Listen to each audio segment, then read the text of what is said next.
तर आज पुण्यात श्रीमंत दगडूशेठ हलवाई गणपती मंदिरासमोर अथर्व शीर्ष पठण केलं जातं। 31,000 महिलांचं सामूहिक अथर्व शीर्ष पठण आता सध्या सुरू आहे। ऋषीपंचमी निमित्तानं अथर्व शीर्ष पठणाचं आयोजन दरवर्षी केलं जातं आणि या वेळेला 31,000 महिलांनी यात भाग घेतलेला आहे। विशेष म्हणजे ज्येष्ठ साहित्यिका डॉक्टर अरुणा ढेरे यांचीही या कार्यक्रमाला विशेष उपस्थिती आहे। ओम गं गणपतये नमः। ओम गं गणपतये नमः। ओम गं गणपतये नमः। ओम गं गणपतये नमः।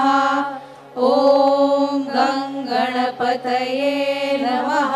जय गणेश गणपतये नमः।